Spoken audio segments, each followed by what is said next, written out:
অসমৰ জনজাতিৰ লোকসকলৰ মাজত দেখা পোৱা খাদ্যৰাজিৰ ভিতৰত এবিধ প্ৰিয় খাদ্য আমৰলিৰ টোপ। এই পৰুৱাবিধে গছত বাঁহ বান্ধি থাকে।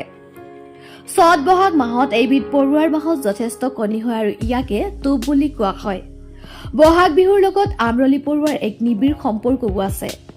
অসমৰ থলুৱা খাদ্য সম্ভাৰৰ জুতিয়ে সদায়ে সুনাম বৰ্তাই ৰাখিছে। বিভিন্ন থলুৱা খাদ্য সম্ভাৰৰ অভূতপূৰ্ব জুতিয়ে আন্তঃৰাষ্ট্ৰীয় পৰ্যায়তো অপাৰ জনপ্ৰিয়তা অৰ্জন কৰিছে। সাধাৰণতে অত্যাধিক মছলা আৰু তেল বৰ্জিত খাদ্য হিচাপে অসমীয়া থলুৱা ৰন্ধন প্ৰণালী সুকীয়া সোৱাদেৰে পৰিপূৰ্ণ।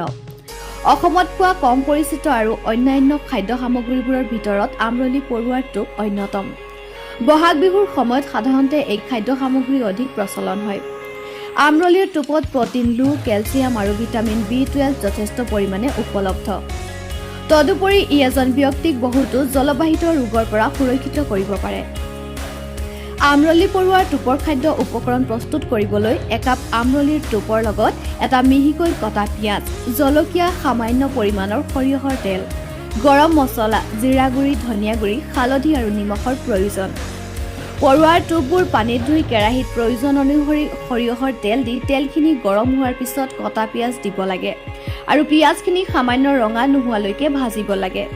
তাৰ পিছত ইয়াত আমৰলিৰ টোপখিনি দি হালধি, জিৰা আৰু ধনিয়া গুড়ি ছটিয়াই প্ৰায় 2 মিনিটমান ভাজিব লাগে। জলকীয়া আৰু নিমখ দিয়াৰ পিছত কেৰাহীটোত ঢাকনি এখনেৰে ঢাকি 5 মিনিটৰ বাবে কম জুইত ভালদৰে সিজিবলৈ দিব লাগে। শেষত গৰম মছলা দি 2 মিনিট সময় হেতাৰে ভালকৈ লৰাই ভাজিব লাগে আৰু ভজা হ'লে জুইৰ পৰা নমাই ৰাখিব লাগে। অতি কম সময়তে আৰু কম কষ্টতে ৰন্ধা খাদ্য উপকৰণ ৰাতিপুৱাৰ আহাৰ, দুপৰীয়াৰ আহাৰ বা ৰাতিৰ আহাৰৰ সৈতে সুন্দৰকৈ খাব কৰিব পাৰি।